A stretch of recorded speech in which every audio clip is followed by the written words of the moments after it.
Hi everybody, it's Carie again. We've finished up seeding this week, which is awesome. We're done with the harvest 2019 as well, but I'm just going to talk a little bit about seeding today.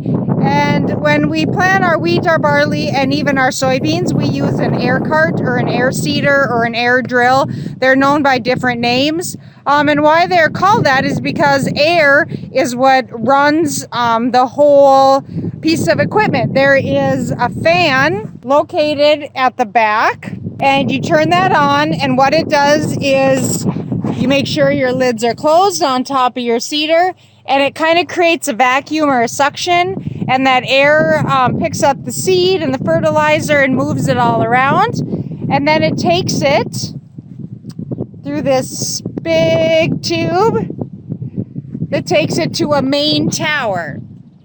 And now air is what's pushing all of that through there. So then off of that tower, they run to separate towers. Each one of those hoses goes to another separate tower. And then each of those towers feeds lines off of that, which go down and plant the seed into the ground. It's all based on air, like I said, and that's not the same as a planter, where planters plant in rows. Most people use the planters for their soybeans, although what we do is we just block off our little tubes to get our row spacing that we need. That way we don't need a planter and a seeder. A lot of guys that do corn soybean rotations down south, all they own are planters. But up here we're mostly small grains with the exception of the soybeans, so we are able to run everything through our air seeder, air drill, air cart, whatever you want to call it. We put granular down along with anhydrous, just for different nutrients, vitamins, and minerals that we want put in the soil with the seed. And we do that prior to seeding, just to give it time to get worked into the ground. It all depends on what crops you're growing. Each crop has different needs, just like people have different vitamin and nutrient and mineral needs. It's the same with crops.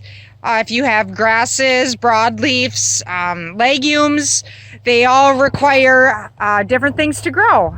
We had some PP ground that we didn't seed this year. That's called Prevent Plant. So we still have some cover crops we're going to seed in those PP acres. We don't want to leave the ground susceptible to weeds. We don't want to till it up and leave it bare ground.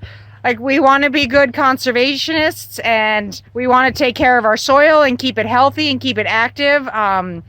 Best thing is if we have earthworms in there to keep feeding that. We love to feed the pollinators as well. So we're going to go ahead and get a multi-species cover crop mix on a lot of those acres, just for the benefits of our soil. We won't see any financial gain out of it. We do see increased nutrients put into the soil by the cover crops that we put in there, which does help us some. But as for getting paid for the cover crops, we not necessarily don't get an income off of that like a crop. So we would much rather have a crop in there, but if we can't, it's a great year and a great option to put cover crops in. We want to keep the land for our kids and hopefully their kids. That's why we do it, and that's why we get them involved as well. So I hope you have a good day, and until next week, enjoy the food that's on your table.